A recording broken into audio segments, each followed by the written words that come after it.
बिस्मिल्लाह वबाद बिस्मिल्लाहिर्रहमानिर्रहीम या अय्युहल्लज़ीना आमनू तक़ुल्लाह हक़्क़ तुक़ातिही व ला तमूतुन्ना इल्ला व अंतुम मुस्लिमून।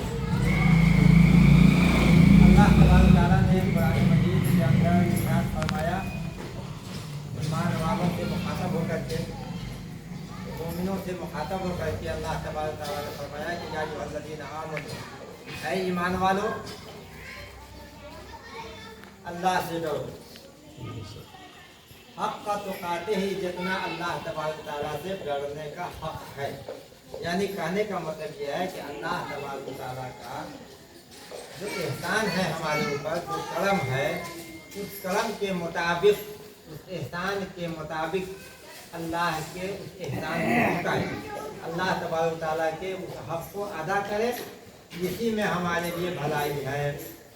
या अय्युहल्लज़ीना आमनू तक़ुल्लाह हक़्क़ तुक़ातिही व ला तमूतुन्ना इल्ला व अंतुम मुस्लिमून। और ऐ मोमिनो, ऐ ईमान वालों, जब तुम्हारी मौत हो तो इस्लाम पढ़ो। तो एक ख़ास चीज़ यहाँ पर गौर करने की क्या है कि अल्लाह तबारक तआला ने आम इंसानों से नहीं मुखातब हुआ, बल्कि अल्लाह तबारक तआला मोमिनों से मुखातब हुआ कि अल्लाह से इतना डरो जितना डरने का हक़ है। और आगे फिर कहा कि वला तमूतुन्ना इल्ला व अंतुम मुस्लिमून, कि अगर मोमिन कह दिया तो आगे इसकी जरूरत नहीं थी, लेकिन ताकीदन अल्लाह तबारक तआला ने कहा कि ऐ लोगों, ऐ ईमान वालों, ऐ मोमिनों, सिर्फ ईमान लाना ही नहीं काफ़ी है, बल्कि ईमान के साथ उसके तकाजे को पूरा करना ज़रूरी है, ताकि तुम्हारी वफ़ात हो तो ईमान पर, तुम्हारी वफ़ात हो, तुम जब दुनिया से जाने लगो, जब आखिरी हो, तुम इस्लाम की हालत में, मोमिन की हालत में, मुसलमान की हालत में तुम्हारी वफ़ात हो, ये बहुत बड़ी चीज़ है।